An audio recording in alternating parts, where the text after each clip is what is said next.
We'll go ahead and get started. Good evening, everyone on the East Coast. Good afternoon on the West Coast. We're here with the National Hispanic Medical Association's COVID-19 briefing series. This is session number 23. We've had these briefings since April of 2020. And as we all know, COVID-19 is back, making a strong presence in our major cities, especially with the events that have been happening with large numbers of people from around the country traveling because of end of the summer vacation.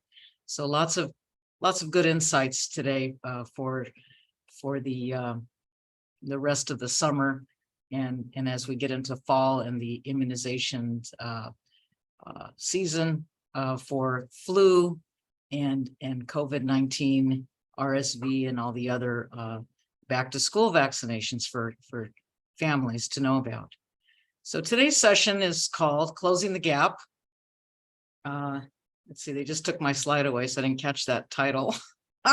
Closing the Gap, Enhancing Routine Immunization Rates Among Immunocompromised Latine Adults. And we have with us some excellent speakers that I will be introducing in a minute. Go ahead, Vito.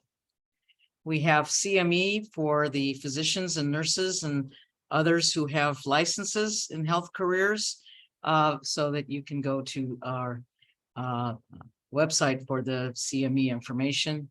We do not have any disclosures at this point.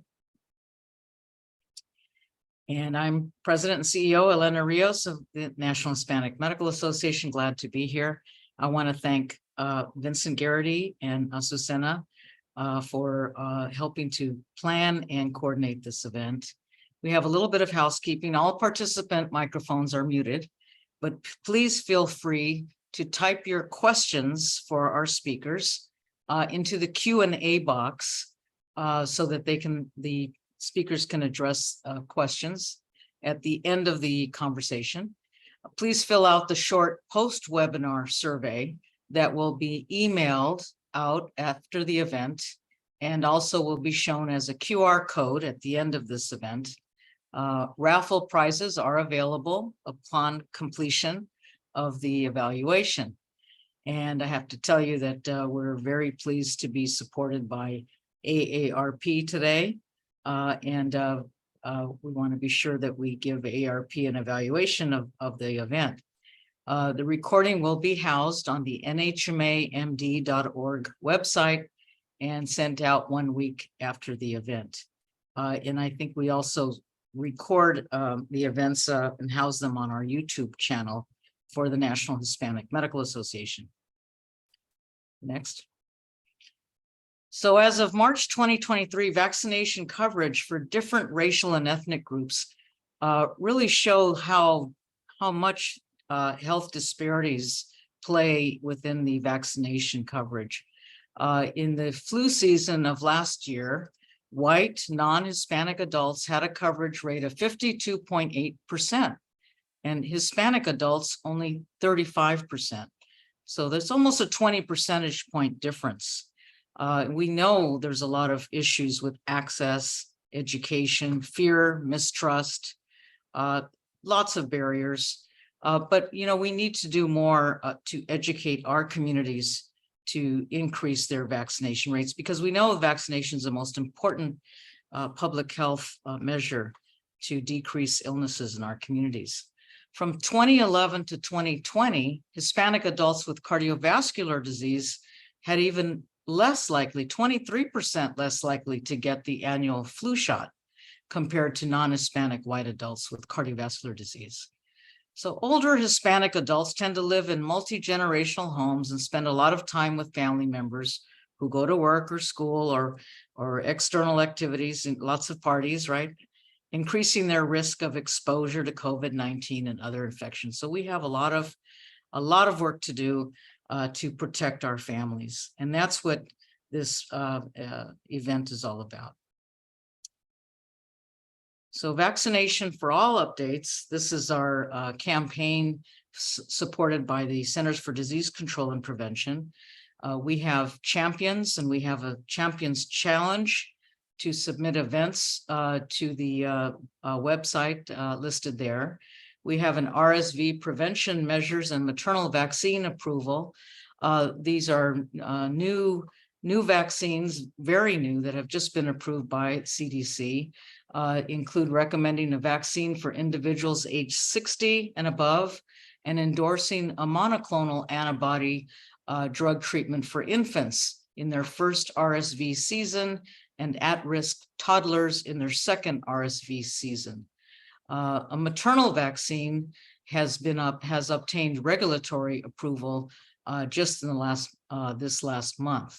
So we're very happy to see that there is movement to have more research and development for more vaccine and preventive treatment. CDC also has a respiratory virus hospitalization surveillance network that operates 3 platforms for tracking COVID-19, influenza, and respiratory syncytial virus, RSV, hospitalizations in children and adults. So that's our updates for everyone to know from CDC. Next slide. So it gives me great pleasure to introduce one of our champion partners, Yvette Pena, Vice President, Audience Strategy, Office of Diversity, Equity, and Inclusion at AARP. And let me just say that she's a lifelong advocate, lifelong champion, and I think she's really made a difference with her presence and her team's presence at AARP, especially because they have to get out to the different communities across the country, and so many more Latinos need to be part of AARP. And Yvette, you're doing a great job with your leadership and excitement about AARP. So please give us your welcome remarks. Gracias, Dr. Rios, and it's such a pleasure to be here. And this is my heart work. You know, this is the work that I do desde el corazón, and always working with you and with all of these medical professionals is the best thing that we can do to get this information out to our Latino community. So muchísimas gracias, Dr. Rios, and buenas tardes and welcome everyone. Thank you for attending this educational NHMA webinar, where we will all gain so much knowledge and information on how better care for our health and those of our loved ones and patients. As Dr. Rios said, I am Yvette Pena, Vice President of Audience Strategy in the Office of Diversity, Equity, and Inclusion. And what a pleasure to be here with Dr. Rios and her wonderful team. Thank you so much for hosting this important discussion and taking the steps to make this information accessible. At AARP, we prioritize the well-being of multi-generational Latino families. Dr. Rios mentioned that as well. And the aim to help adults 50 plus and their caregivers to navigate their healthcare confidently. These are topics that really interest me very deeply, especially since mi mami, an 82-year-old Dominican Afro-Latina, has encountered certain challenges when navigating her health because she is Spanish dominant. I think that most of us can agree that at times when we think about our health, we feel intimidated by the many systems, the terms, the technologies, and upcoming vaccines that we know little to nothing about. When you add a language barrier on top of that, healthcare becomes a bit scary. And this was something that I had to navigate through during the COVID-19 pandemic, when Mommy felt uneasy about the new vaccines and needed more information in order to trust them. As a long-distance caregiver that I am, I had to connect with her doctors to ensure that they were explaining to her the importance and the nuances of all the vaccines with a translator in the exam room. When she was clear in Spanish about the importance of the vaccine as an elderly woman and a lot of persuasion from me, she decided to get the vaccines that she needed. And this is also something that I see in her trying to get other vaccines, right? Just being informed, getting it in her language, very, very important. And this situation is true about many elders and caregivers. It presents us with an important insight, that we need to make health approachable to diverse communities. For Hispanic Latinos, our doctors should feel like family, like familia. And that's why it's important for doctors to foster these strong communications with patients, to diversify the workplace with multicultural staff, and make information understandable and accessible to all. Because familiarity may be what prevents someone from obtaining the best healthcare possible. I'm so proud that AARP is sponsoring this important discussion and want to advise that we also have resources that you could count on and put into good use. At aarp.org/health, we share relevant information both in Spanish and in English to help our comunidad stay informed and generate a positive impact nationwide. Again, I want to thank the NHMA team, one of my heroes, Dr. Rios, for this amazing platform, which serves as a space to dispel the myths and inform adult patients on the importance of routine immunizations. I hope you make the most out of this session, that you take notes and share this information with your loved one. Muchísimas gracias. And without further ado, I'll leave you with the experts, Dr. Rios, Dr. Mauricio Gonzalez, and Dr. Eduardo Sanchez. Thank you, Ms. Pena. I want to just explain one thing, and that is that you mentioned tips already for doctors to listen to. Even if you're not a Latino doctor, we need you to have multicultural and Spanish-speaking staff in your offices. So thank you for that. And I think anybody that has questions as we go through the speakers now, please ask your questions in our Q&A box at the bottom. So it gives me great pleasure to introduce Dr. Mauricio Gonzalez. He is a triple board certified physician in internal medicine, emergency medicine, and obesity medicine, who works in New York City and who's been treating COVID-19 patients since the middle of the pandemic. He is a trusted source of medical information, and I have to say that I'm very impressed that you have been dubbed the Latin Fauci, doing national TV interviews and leveraging the power of social media to debunk myths and share facts related to all things science. Dr. Mauricio, or Dr. Mao, as he is affectionately known by his followers, is passionate about inspiring and motivating and educating because he is so much of an influencer and has really reached millions through his social media platforms. I don't know his secret. We got to learn about this as we listen to you right now, but he really is an inspiration to the Latinx community. And he's even founded an organization called Veggie Power Summit, which is very important to being healthy, along with his wife in Latin America. And he's a regular contributor to many of the mainstream news as well as social media, from CNN to Telemundo, Televisa, and I'm not going to go on and on and on, but I think we get it that you are very much in demand, and we really thank you for your time today, Dr. Gonzalez. Dr. Rios, thank you so much for such a warm introduction, and thank you, Yvette, for sharing the story about your mom. I think that all Latino doctors at some point in our lives have gone through that. And when you reach these situations, you understand how crucial it is to have culturally competent healthcare professionals in your community. So that was an eye-opening, and I'm a true fan of Dr. Rios and NHMA. I've been following their work for many years, and it is a true honor to be here. Again, I would like to thank the National Hispanic Medical Association, Vaccinate for All campaign, and AARP for making this possible. We understand that this subject about vaccinations is not just a medical issue, but a cultural and community one. For various reasons, including lack of access to healthcare and information gaps, routine vaccinations can often be overlooked in Latino communities, especially among immunocompromised people. So Dr. Rios asked what my secret is for social media, and I don't know what the secret is. I would be lying if I said something, but what I can tell you is that listening to my community is, I can say, the closest to a secret that I have. When you listen to the community, you understand what their concerns are, what the questions are, what the pressing issues within their families are.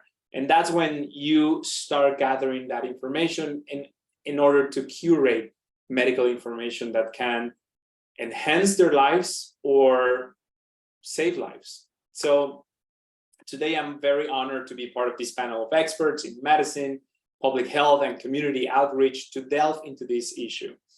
And obviously we thank the participants for joining today, because every step we take in enhancing vaccinations is a step towards a healthier, stronger community. So I have 7 minutes, so I would love to convey two main concepts. I want to start by describing what the word immunocompromised means. This term refers to a state in which an individual's immune system is weakened or less able to fight infections and diseases. This can be due to various factors, including obviously underlying medical conditions such as HIV, AIDS, certain cancers, or autoimmune diseases and treatments like chemotherapy. Also, it can result from organ transplantation, where immunosuppressive drugs are often used to prevent the body from rejecting the new organ. But I want to point out the fact that, remember, that type 2 diabetes is also a condition that makes fighting infections more complex, more difficult, more challenging. And in our beloved Hispanic community, type 2 diabetes is truly high, is rampant.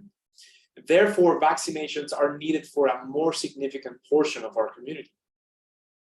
So this is one of the first concepts I wanted to share, that what truly immunocompromised means in terms of seriousness and how it impacts our community. Now let's move on to the second concept I would like to share.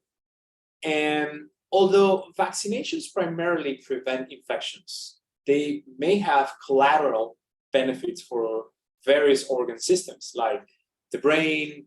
Dr. Sanchez will talk about the cardiovascular system, lungs, and kidneys. And here are some positive effects that we have in relationship to the brain. According to various studies, influenza vaccines have shown clinical evidence to reduce dementia risk effectively. Also, flu vaccination is correlated with less stroke incidents. And studies from the UT Health in Houston have shown that previous vaccination with tetanus, diphtheria, herpes zoster, known as shingles, and pneumococcus vaccine are all associated with a reduced risk for developing Alzheimer's disease. So this means that vaccinations not only prevent colds, pneumonias, and all sorts of infections, they go wide and beyond. They protect us from multiple maladies that are quite common in today's society, specifically within the Latino community. So as we explore today the impact of routine vaccinations on immunocompromised individuals, it isn't just about preventing immediate infectious diseases. It's about a larger vision of health, warding off debilitating conditions such as dementia, Alzheimer's, strokes, and so forth. And these have the power to change the course of lives, and not just for patients, but also for their families, for our families. The science is precise. Vaccination can be a robust line of defense beyond infection control. It acts as a safeguard for our heart, brain, and our overall quality of life. As I conclude, I'd like to share a quote by Margaret Mead that captures the essence of what I've discussed. And never doubt that a small group of thoughtful, committed citizens can change the world. Indeed, it's the only thing that ever has. We each have a role to play, whether you are a healthcare provider, policymaker, or someone who can support an immunocompromised friend or family member. Your actions, remember, can make a difference. So let us commit to making a difference, one vaccination at a time, one life at a time. Thank you for your attention, passion, and commitment to a future where everyone can live their healthiest lives. Thank you so much. Thank you, Dr. Gonzalez. I think, oh, whoops. Sorry, didn't get my video back on. I think it's so great that you have such a comprehensive approach to thinking about how we can help our community. So thank you for that, and to continue to being an influencer and giving more thoughts to more people through the millions that you have on your social media followers. Again, everyone, please ask questions in the Q&A. I know we have one big question right now, but I'm going to wait until the end. We have next with us another major champion for Latino health in the United States, and that's Dr. Eduardo Sanchez, who is the Chief Medical Officer for Prevention at the American Heart Association. I've known Dr. Sanchez for quite a while. He has been involved in public service, I think, for all of your life. And he is at the American Heart Association, he is the clinical lead for Target Blood Pressure, No Diabetes by Heart, and is also the principal investigator of the National Hypertension Control Initiative, which works with the Office of Minority Health and the Health Resources and Services Administration. But prior to joining the American Heart Association, Dr. Sanchez has been a vice president and chief medical officer for Blue Cross and Blue Shield of Texas, where he lives, and also a director of the Institute for Health Policy at the University of Texas School of Public Health. I know Dr. Sanchez from being the Commissioner of Health for Texas, and also for being very, very involved and still very involved with the Centers for Disease Control on advisory committees and being a co-chair of the Hypertension Council. So I just thank you, Dr. Sanchez, for making the time for being with us. And I know we actually gave you an award at our scholarship dinner during the COVID times. It was a virtual event, but nonetheless, we want to honor you for all of your public service. So with that, please give us your pearls of wisdom, especially for COVID-19 among the cardiovascular disease patients. Thank you, Elena. Thank you for that very, very kind introduction. And I also want to express gratitude to the National Hispanic Medical Association that has provided leadership opportunity and leadership around all things advancing the health of Latinos in the United States. I also want to thank AARP, Yvette Pena. We share one thing. We both have Dominican mothers. So I'll talk a little bit about that in a minute. Vaccinate for all. One of my missions in life when I was Commissioner of Health was to improve vaccination rates in the state of Texas. If I had prepared a talk with a title, it would be to vax or not to vax. And I think that all the docs, and Yvette would agree, in general, in most instances, maybe 99% of the time, to vax is the answer. Yes, to vax. There are mitigating circumstances where sometimes one needs to think, is this the right vaccine? Is this the right time? Is this the right situation? And I would say that in folks who are immunocompromised, I'm going to jump a little bit to the end. It is critically important that our Latino patients that are immunocompromised have discussions with their doctor about the specific thing going on. But I'll come back to that. Let me just start here where there was a little bit of intersectionality. I've been at the Heart Association for 10 years, but as Elena said, for 5 years, I was the Commissioner of Health, the Director of the state's health department in Texas, where not only was I very interested in vaccinating every child in the state, but I also was very involved in a couple of public health responses. One of them was the first SARS outbreak, and there were some cases in the state of Texas. So early in the pandemic, a few things happened.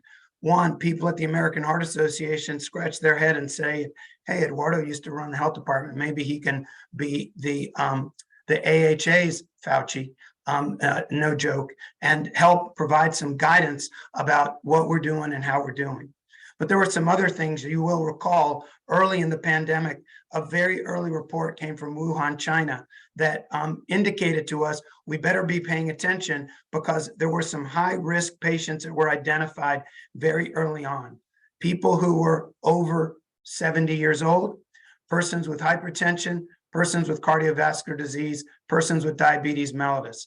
And diabetes is a kissing cousin of cardiovascular disease.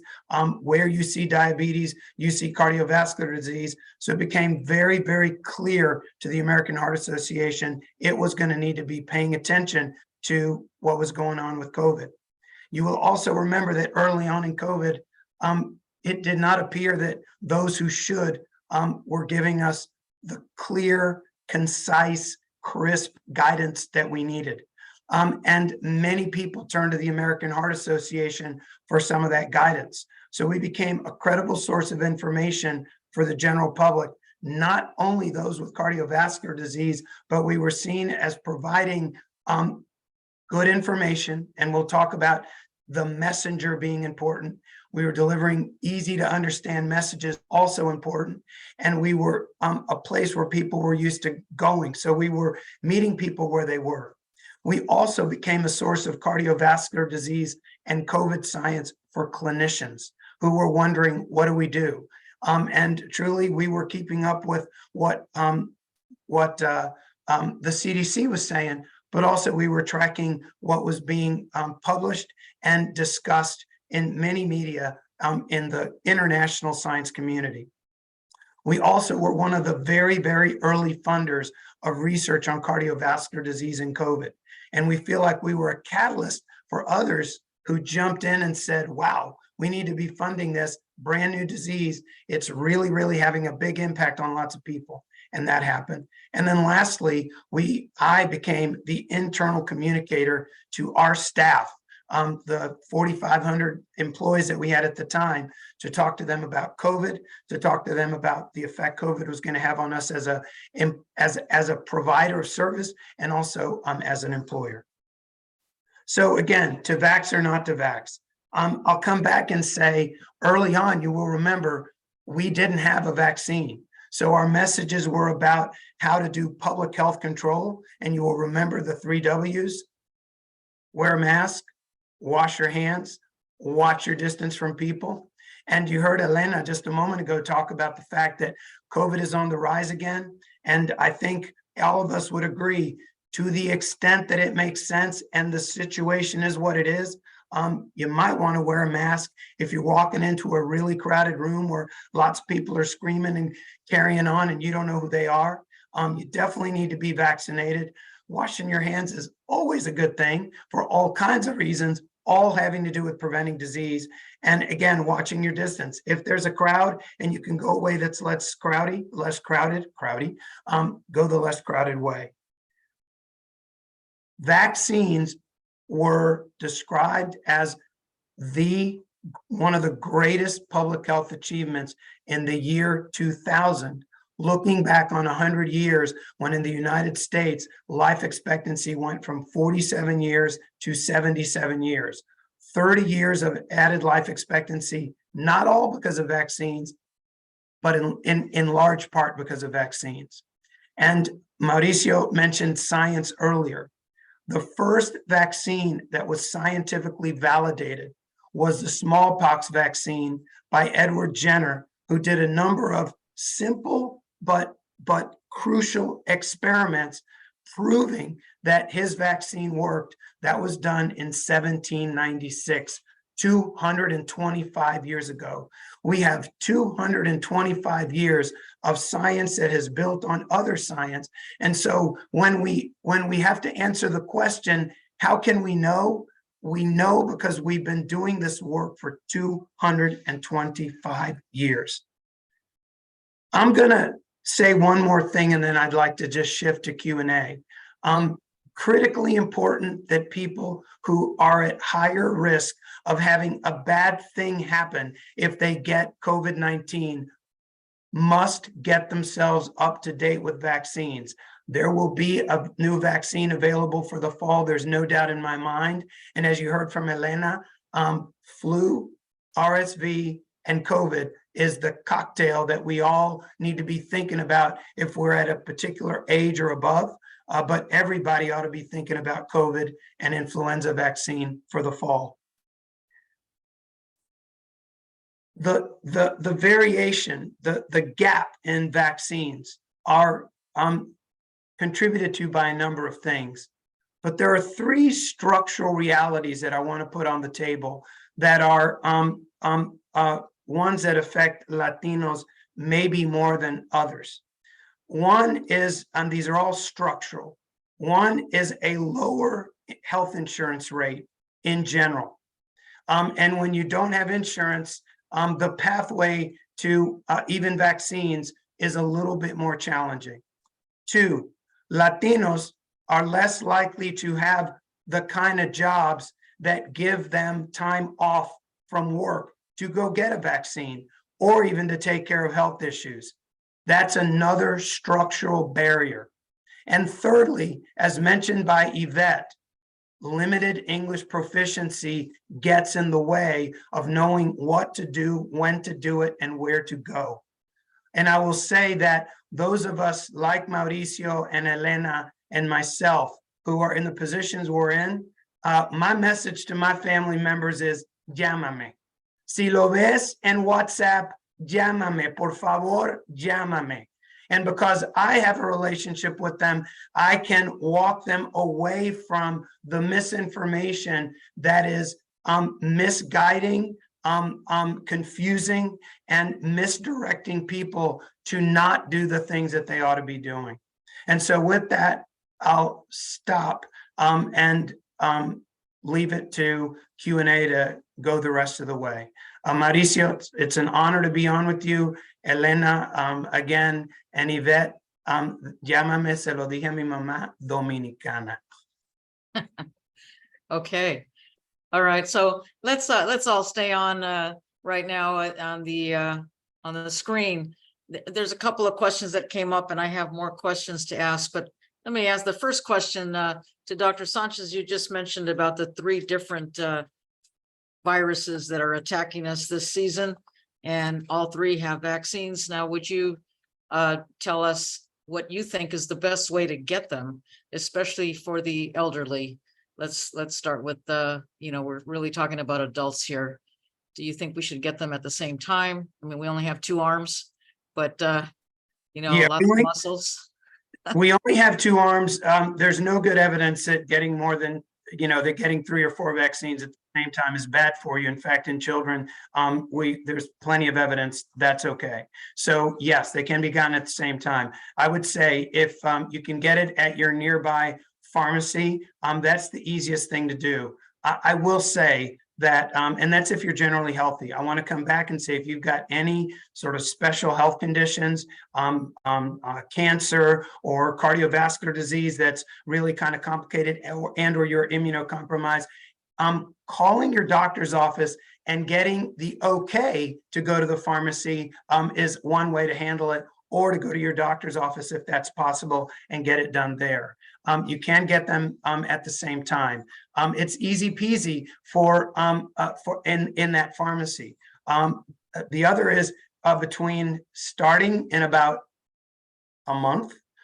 Anytime you're at your doctor's office, if that doctor doesn't remember, pregúntale, ask your doctor. Can I get a vaccine? Can I get my vaccines up to date right here, right now? And if not, where would you recommend that I go? Okay. I think that's the advice I would give. I'm going to defer to my colleague, Dr. Mao. What do you think? Oh, I think the same. There have been multiple interviews where the CDC has chimed in, and I mean, I read an interview where they discussed the pros and cons. First, like you said, we have absolutely no evidence of clinical trials where 3 vaccinations such as RSV, COVID, and flu have been given at the same time. So we don't have any precedent. So that's the first thing that we need to say to our community. However, some folks say if you feel like you shouldn't get them at the same time, it's fine. But remember that we do have evidence of combining COVID and flu, and it's perfectly safe. So if you want to do 2 appointments, just do flu and COVID on Monday, and let's do RSV on Wednesday and see how that goes. Okay. Yvette, I have a question for you about our AARP and the great work that you do for adults education, especially about health. And here we are talking about immunocompromised people. And one of the questions comes from a person who's disabled, representing the disability rights. And let me just say, concern that the medical care of disabled people is lacking for all of the structural issues that Dr. Sanchez mentioned for Latinos. But for those in wheelchairs, for those that have to, need extra time to get to the doctor's office, let me ask, is AARP handling educational information for the disabled Latino patient? Oh, that's a wonderful question. That is a new audience that I'm actually leading at AARP. Oh, good. Yes, we have prioritized it. We are working on a strategy, but we have never overlooked the importance of the disabled community. In our advocacy, I think we are one of the largest advocacy organizations and lobbyists in the US. And through the advocacy that we do, we always include all of the issues that would also be relevant to them, Social Security, fighting for prescription drugs, all of the advocacy for Medicaid. I went to an organization, the Deaf Seniors of America conference, and they wanted us to help them in terms of advocacy. How can you advocate for us in terms of technology? Access to technology, accessibility in general, they feel forgotten. And so we have not forgotten them. We are working on strategy. We are working with all of our advocacy teams. We are working with a lot of different organizations. Just yesterday, we had Rebecca Coakley from the Ford Foundation, who actually came to AARP to talk to us. So we're also educating ourselves internally about the needs of the people with disabilities, and we are on it. So it's part of the hard work. They're not forgotten. More to come on that. And we'll just continue with our advocacy and making sure that we address all of the needs that we are hearing from this very, very important community. Great.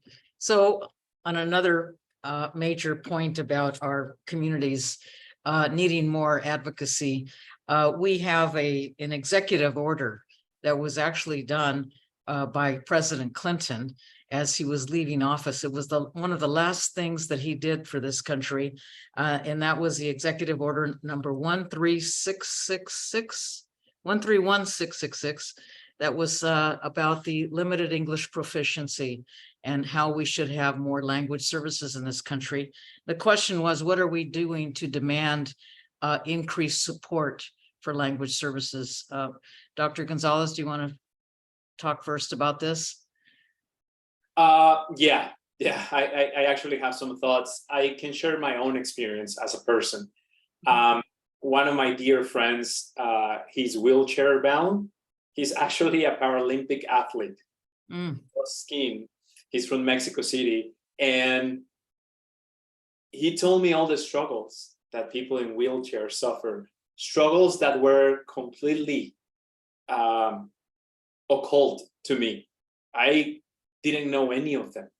I had to be taught. He had to educate me. And this is one step that I think as a medical community we need to take. Instead of trying to find ways to make things easier for people with disabilities, that's obviously the right way to do, but we need to educate healthcare professionals on those struggles because sometimes we don't know. and we need to know first in order to accommodate them. For instance, my friend Arlie, he told me, Mauricio, if you want to go somewhere, you better make sure that everything you need is already with you. Because once you step into a car, there's no coming back. There's no, oh, I forgot the keys, or, oh, the doctor couldn't take care of me today. It's fine. I'll come back next day. Doesn't work like that for people like us. So I think that it has to be a bi-directional campaign, educate healthcare professionals, and then healthcare professionals helping people with disabilities.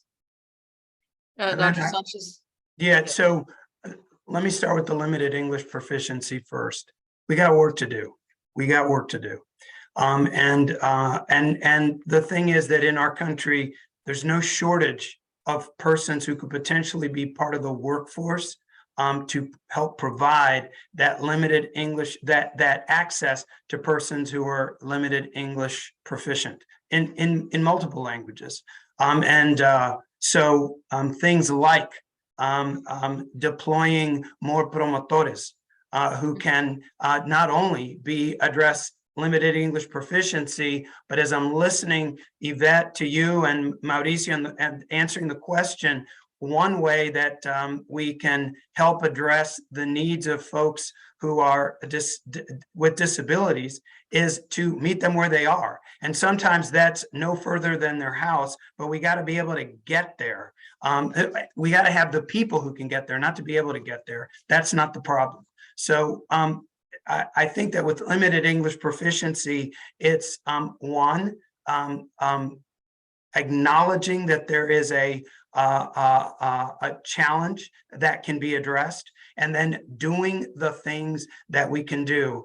Listen, I think it's great that there are interpreter phone systems. Those are fantastic, but way better to have people on the health team who can speak people's language, understand their language, and when they are part of that healthcare team, they could also understand the context in which those folks are living their lives. No matter how great that phone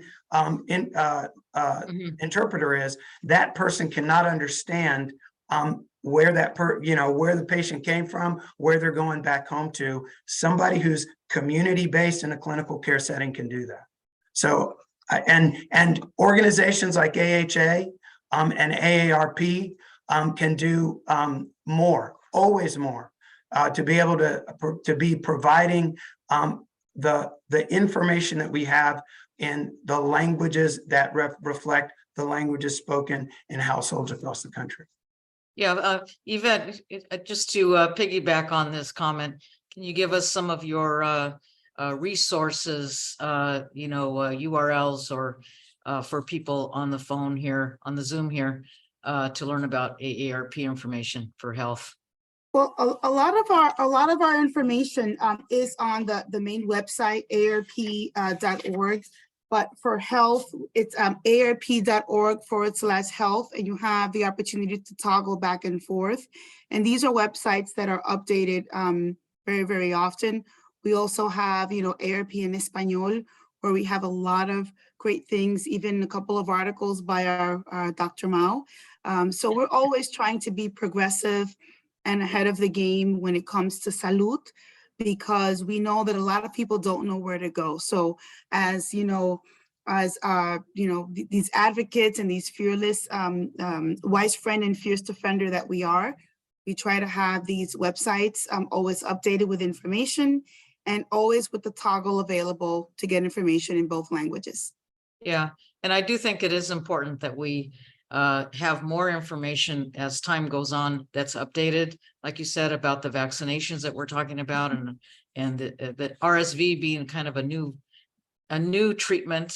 I think is something that we all need to focus on.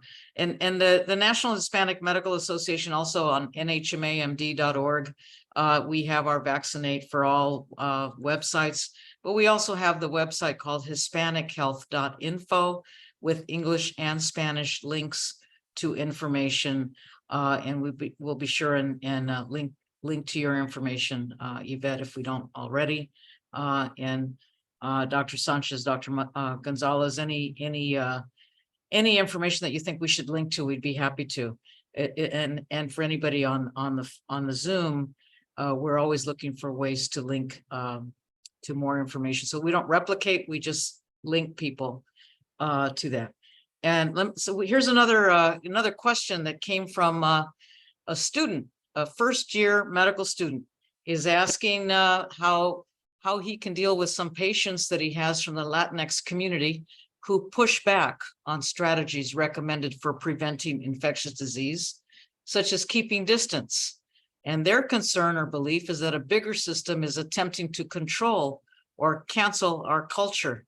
I remember when I was in college, it was called the man is trying to control us. How do you recommend navigating these conversations for our young medical students who need to show their knowledge about disease and science? Dr. Gonzalez. Yeah, I'd love to start. Well, Jesus, first of all, thank you for serving our community. Second of all, this is the story of my life, my friend. Every day I'm debunking these myths, so I'm well acquainted of all these, rumors that go around our community. I want to share two scientific facts. First, don't be discouraged. 45% of these myths are loosely bound in our brains, okay? So if you just relax, smile, and hear more about the concerns the patient has, you might be able to break those easily, just 45%. But here's a caveat. You have to listen. You have to be open-minded. Do not judge. Don't label those patients as evil or ignorant or whatnot. Just, we all have different beliefs, right? So if you listened, 45% chance that you will be able to break it. That's almost 1 in 2. So that's great news. Now, also we have another fact, which is 30% of families who are hesitant about vaccinations will eventually vaccinate their kids and themselves when they speak to a provider, right? So just right off the bat, you have great chances. But the key fact, at least on social media, is never to lose your cool, never lose your temper. Just listen, answer appropriately, perhaps make some jokes, but always bond with a human being, because some of these beliefs come from different places, anger, domestic violence, and a lot of socioeconomic issues. So if you listen, if you take your time, there's a good chance you might be able to break those, okay? Mm-hmm. And some people you won't, and that's okay. You just move on. So, Elena, yes, I'm going to share. I completely agree with you, Mauricio. I think some of what you're talking about is this can take time, and one conversation may not be where it happens. There's a principle out there about the speed of trust, and it takes a while to build that trust. And so to Jesus, the one thing I would say, which I think aligns with Mauricio is saying, is the message might be, you really ought to talk to your doctor, because that person is a person who presumably, and when I say your doctor, the one you see, once every few months in your community, not the one in the hospital who you might see once in your lifetime. That's not yet the kind of trusting relationship. But the speed of trust is really important. But I came across an article just this weekend in the newspaper, and it comes from a Kaiser Family Foundation medical misinformation survey. The good news is most people actually believe the right information. So I'm going to flip this. Instead of talking about the negative, I'll talk about the positive. And it means what we want to do is increase that number. COVID vaccines have caused thousands of deaths in otherwise healthy people. 65% of people do not believe that. So that's good. But we want that to be 100% of people who don't believe that. Ivermectin is an effective treatment for COVID-19. Mauricio, I thought we were done with that some time ago. 66% of people don't believe that. We got work to do to get that to 100%. More people have died from COVID vaccines than have died from COVID virus. 80% don't believe that, but it means 20% do. And then COVID vaccines have been proven to cause infertility. 71% don't believe it. So there's this group of folks who believe these myths. The good news is, if we can get those 65 to 80% up to 80 to 90%, and had all them vaccinated, then even those who believe all that misinformation would be protected because of herd immunity. And while maybe we won't change their minds, we will at least live in a safer, healthier environment. So I think the positive is what you heard from Mauricio. People will move from where they are to a different place, from the negative to the positive in terms of vaccinating. And the more people we can get to understand the value of vaccines, the better we are. And one more thing, for people who are immunocompromised, that's a group that is critically important to get vaccinated and or to surround with people who are vaccinated. They are the ones who need the most protection because their bodies have very limited immunoresponse. Not to say that the elderly don't need the vaccine, but the immunocompromised, too many of them have no ability to fight off vaccine. Mauricio, please, I always like to say, if I got it wrong, just get it right, so that we don't spread misinformation. Absolutely, I 100% agree. Let me just ask another question, just to go get some of these topics within the conversation here. It's about finances and the financial pressures that our communities have, and as Dr. Sanchez mentioned at the beginning, that there are these issues that we have to deal with. Many of our community are essential workers working for small businesses who can't afford health insurance themselves, so they have to go without or try and figure out how to purchase smaller health plans that don't have a lot of insurance coverage, let's say for hospitalization. So there's a lot of other pressures on our families who are big and young and aren't working. Maybe the parents are working a couple of jobs. And so all of these pressures add up. And how do these financial pressures, how do you handle them in working with the community from your own organizations? Yvette, let me just start with you. Is there an AARP silver bullet for people? And I know you have discounts, so that's one way of looking at how to lessen the burden of costs in our communities. But don't know if you've tackled the issues for the adult population. The way we do it is through our advocacy, right? Fighting for prescription drugs, fighting for the Medicare reform.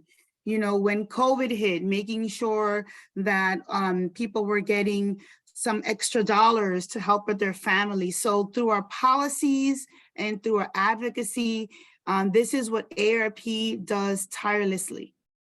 And then pushing out that information, to make sure that people contact their elected officials on all of the issues that are important, because it's not just us, but it's also our members and non-members, those connected to AARP, that they're knocking on the doors of their community leaders and elected officials to help us get those laws passed to help them and their families. I'm going to jump in, and Yes. that's critically important. But I'll add that for the person who thinks in a month, where am I going to get my vaccines? I would say, one, reach out to your local health department. There will be some opportunity. That's not ideal, but reach out to you. And this is, so if you have a doctor, reach out to your doctor and your doctor's office. If you don't, reach out to the local health department. In many cities in the United States, there will be a Spanish language access for persons through their health department. The Mexican government has, in their consulates, have ventanillas de salud, and there is no doubt in my mind that the ventanillas de salud, which help with referral and linkage, would provide services to anybody who picks up the phone or shows up y le habla en español. And then I would also say state or local community health worker organizations are another place where that sort of information will be available. And lastly, local Latino advocacy organizations, coming all the way back to where Yvette was in Dallas. El Concilio is one of those. And really, those of us, your church is another place where there might be able to, somebody might be able to help connect you. And the reason to do that is that those are the places where you might be able to find out where you can get services after hours and or get services on the weekends, which is really, really important for those essential workers that we were talking about who do not have the luxury of taking a day off without losing their pay, or even worse, losing their job. I hope that was helpful, and Yvette was meant to complement what you said. The advocacy is critically important. Pero mira, yo vivo en Texas, donde all the advocacy in the world doesn't move the needle as much as we wish it would. Right. Absolutely. And you gave the tips, that are immediate for them to go when there's an immediate need. So absolutely, Dr. Sanchez, absolutely. Thank you for that information. Crucial. Yeah. Dr. Gonzalez, did you want to add to that? And let me just say that one of the questions from one of our doctors, Dr. Ramos, was about the undocumented, and especially those, as you mentioned, in Texas and other places that didn't expand Medicaid. There's a lot more people without insurance in our communities that should have had insurance, but don't. And we do know how important it is to get the information to everybody about how to get these vaccines with a discount or even free. Dr. Gonzalez, anything from the New York area? Well, there's plenty. The Ventanillas de Salud from the Mexican consulate is actually a great program. I actually recently met with the consul here in New York, and he explained to me that he's creating even groups for people with type 2 diabetes, obesity, hypertension. They're going to check the vitals. So I think these are great initiatives. I would like to add something from my field. Nielsen has done extensive research in the matter, and Latinos consume healthcare information at a rate of 33% from social media. So social media nowadays can be one of the biggest allies seeking public health for all. So that's basically what I do on my company. I research what are the most research topics within the Latino community in the United States, and I basically curate a list of videos so I can educate my community. That's one thing that we can do. I remember I used to say all the time, just talk to your doctor, please talk to your doctor. I keep saying it, but some people have reached out to me and say, hey, Mauricio, where are you living? Sometimes to talk to your doctor, it takes 6 months. What are you talking about? Like, how do I reach to a doctor every time I have a critical question? That doesn't happen in reality. That's why I think medical education through social media is vital. Vital. If we do it with professionalism and love, I think it can be an amazing tool. And yeah, that's what I would like to add. Okay. Well, I think it's great. And I know that there are some more tips and being put in the chat let me just see some. So I would ask everybody on the Zoom to look at the chat for some of the other opportunities and resources for our communities. And I'll just say again that the undocumented and those who mistrust our government because they're new to the community, we need to incorporate them in our clinics and welcome them to the community health centers, especially who doesn't ask for citizenship papers, and they may not know that that's the purpose of our community health center system, of both federal and state community health centers. I also think that it's important to know that, yes, your congressman is another way, as was mentioned by AARP and the American Heart Association. We all believe that it's important for everyone to be an advocate for your community, for your family, especially the educated doctors and healthcare professionals on this call. And we need to get more involved with our local assemblymen, local senators, city council, as well as the Congress members that are all responsible.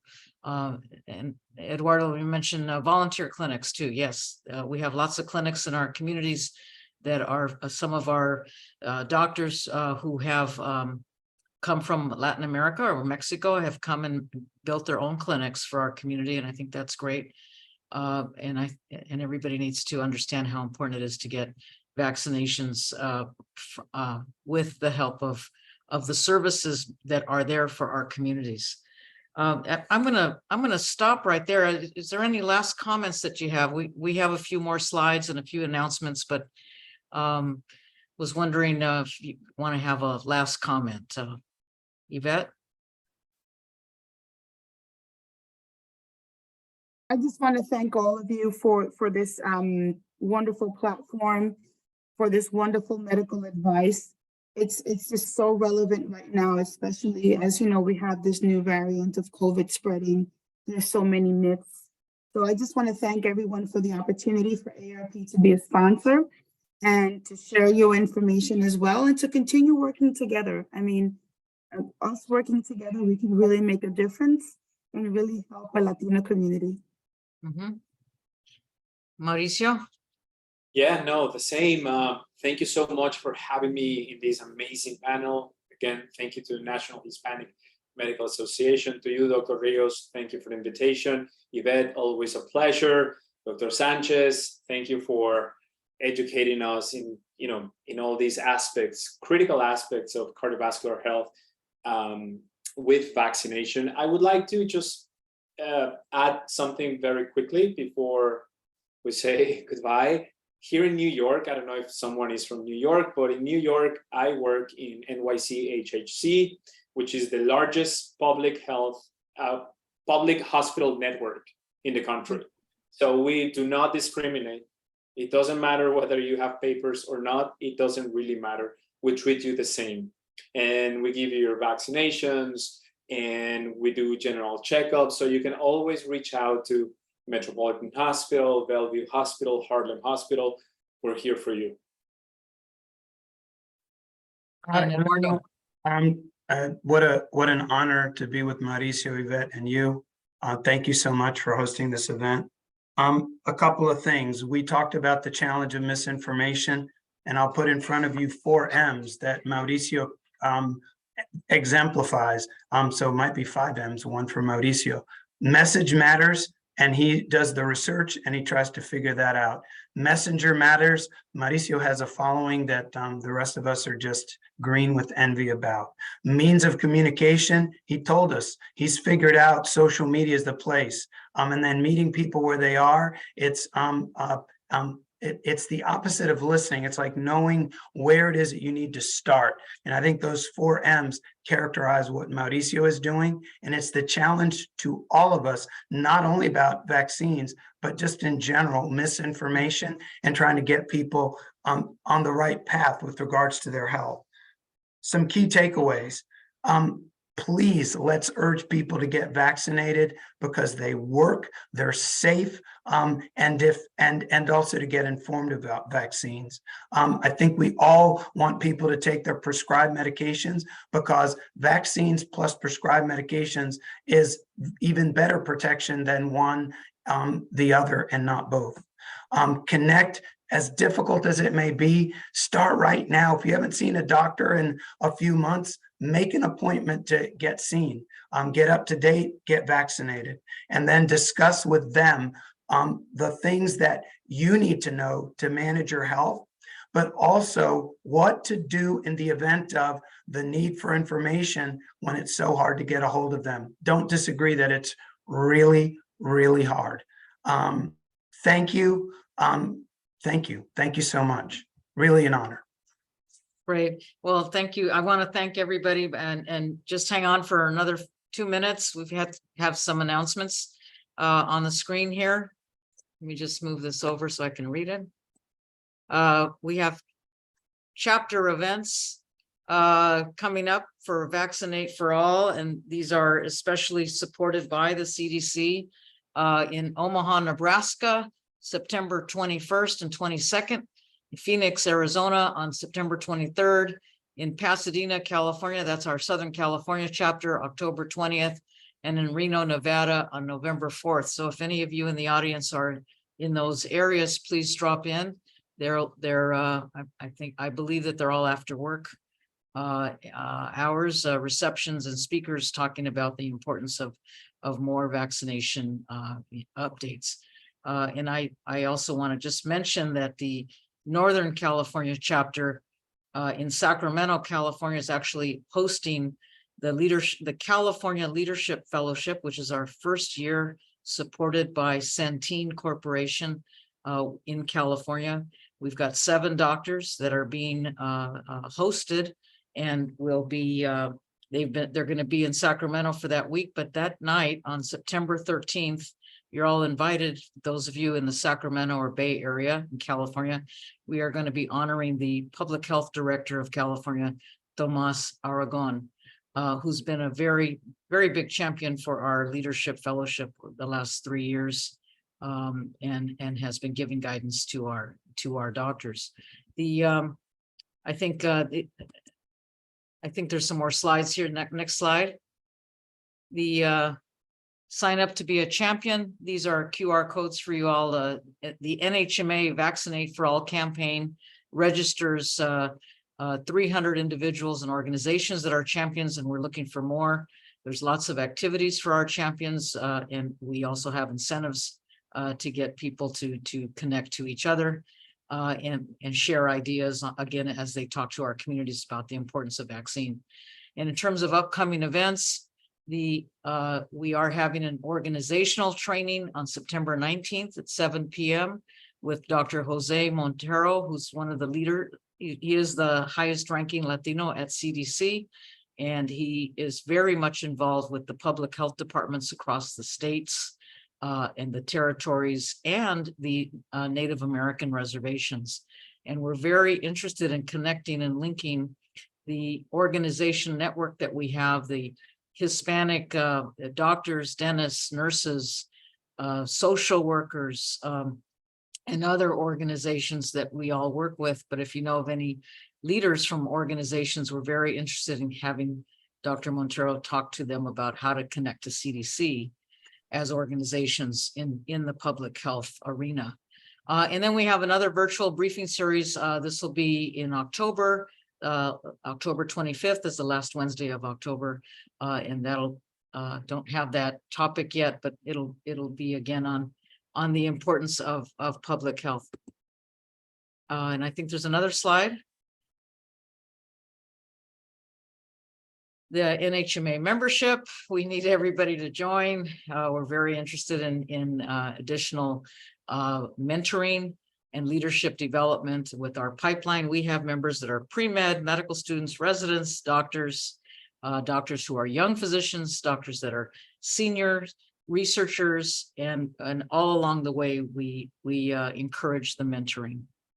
And I think there's one more slide, and this is the post-webinar survey. This is the QR code. And let me just announce here that we are having the National Hispanic Medical Association's 30th anniversary is next year in 2024. And yeah, I know 30 years. And rather than have a conference where, you know, people listen to each other's individual lectures, etc., we're going to focus on how do we build for the next 30 years. And what we're going to have a leadership summit, April 12 and 13. It'll be a Friday and Saturday. in Washington, D.C. at the Hyatt Regency, and you're all welcome to spread the word. We will be having speakers who helped build the organization, especially some of our board members, partners, and especially some of our leadership fellows, doctors who have been trained to become more like Mauricio spokespersons out there, and champions in our Vaccinate for All, et cetera, and all of our programs.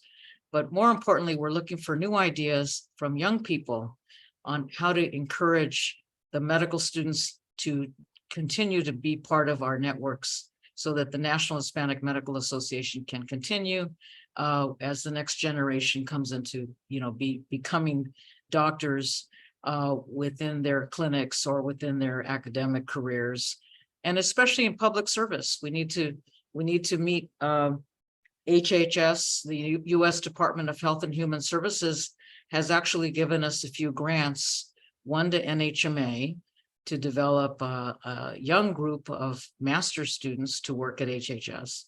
The second grant we got was through our foundation, the National Hispanic Health Foundation, from CDC, to be able to find but to develop strategies and best practices to actually recruit and retain a diverse public health workforce. We're working with HBCUs and with the Native American leaders to actually develop a more diverse public health workforce campaign. So we're very interested in sharing ideas and bringing together leaders to celebrate the 30th anniversary of NHMA in April 12th and 13th, Hyatt Regency, Washington, D.C. And we will have a big gala and party, but it'll just be Friday and Saturday. So with that, I'm going to say goodnight and thank you again to our panel. Yvette, thank you for your support from AARP. Eduardo, thank you for your leadership at the American Heart Association and CDC. And Mauricio, thank you very much for being a champion with social media and Latin America, especially with your organization and in New York City. And we look forward to working with all of you and see you soon. So thank you very much.